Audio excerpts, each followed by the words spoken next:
સચિન વિસ્તારમાં police inspector PN વાઘેલાની સૂચનાને PSI N D ડામોરના માર્ગદર્શન હેઠળ સર્વેલન્સ ટીમ પેટ્રોલિંગ કરી રહી હતી ત્યારે હેડ કોન્સ્ટેબલ ઇન્દ્રજીત વનાર દ્વારા મળેલી ખાસ માહિતીના આધારે પોલીસે કચોલી લાજપોર રોડ પરથી 6 આરોપીઓની ધરપકડ કરી છે।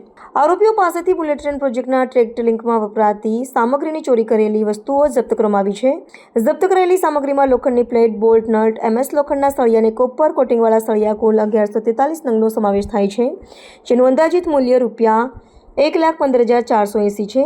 આ ધરપકડના પરિણામે સચિન પોલીસ સ્ટેશન હેઠળની ચોરીના 2 અનડિટેક્ટ ગુનાના કેસ ઉકેલાયા છે। પોલીસે આ સફળતાને એક ખૂબ જ પ્રશંસનીય કામગીરી તરીકે ઓળખાવી છે। સચિન પોલીસ સ્ટેશનમાં 2 અનડિટેક ચોરીના અલગ અલગ ગુનાઓ દાખલ થયેલ છે।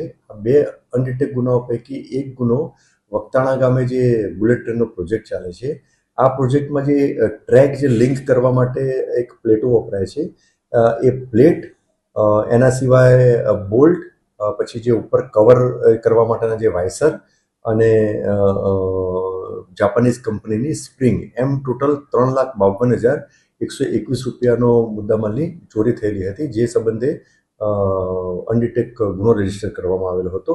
તે સિવાય એક બીજો અનડિટેક ગુનો રજીસ્ટર કરવામાં આવેલો છે। તેમાં સચિન હોજીવાલા ઇન્ડસ્ટ્રીયલ એસ્ટેટમાં એક ETP earthing and solution private limited company છે, તેના ગોડાઉનમાંથી લોખંડની પ્લેટ અને લોખંડના સળિયા એમ મળી અને કુલ 1,15,480 રૂપિયાના મુદ્દામાલની ચોરી થયેલી હતી। એ પણ ગુનો અનડિટેક હતો। આ બંને ગુના અનડિટેક હોવાથી એને ડિટેક્ટ કરવા માટે અને આરોપીઓને શોધી અને મુદ્દામાલ રિકવર કરવા માટેની દિશામાં સ્થાનિક પોલીસ સ્ટેશનની અલગ અલગ ટીમ અલગ અલગ દિશામાં કામગીરી કરી રહેલી હતી, તપાસ કરી રહેલી હતી।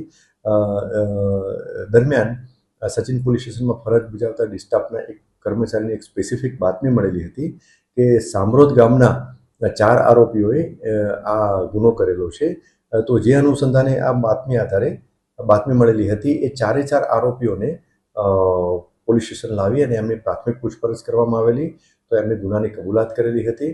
આ 4 આરોપીઓ ના જે નામ આપને જણાવું તો એક આરોપી શાહિદ ઉર્ફે આઠુ સાજિદ પઠાણ, બીજો આરોપી મોહમ્મદ શહેજાદ ઉર્ફે હેન્ડસમ સાજિદ પઠાણ, ત્રીજો આરોપી સાહિલ સાજિદ પઠાણ અને ચોથો આરોપી શહીદ મહેમૂદ શાહ। આ 4 આરોપી સચિન પોલીસ સ્ટેશનના સામરોદ ગામના રહેવાસી છે। આ 4 આરોપીઓ પૈકી એક આરોપી મોહમ્મદ શહેજાદ ઉર્ફે હેન્ડસમ સાજિદ પઠાણ એ અગાઉ આ જે બુલેટ ટ્રેન પ્રોજેક્ટમાં અગાઉ સિક્યુરિટી ઓફિસર તરીકે ત્યાં કામ પણ કરતો હતો અને એ પછી ત્યાંથી એને નોકરી છોડી દીધેલી હતી।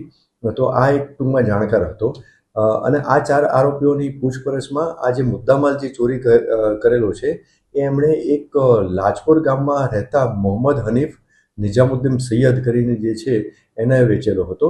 એટલે આ 5મા આરોપીનું પણ એક રિસીવર તરીકેની ભૂમિકા જણાઈ આવતા એની પણ તપાસ કરી અને એ મળી આવતા એની પણ પૂછપરછ કરી અને એની ગુનાહિત સંડોવણી જણાઈ આવતા આ 5મા આરોપીને પણ ધરપકડ કરવામાં આવેલી છે।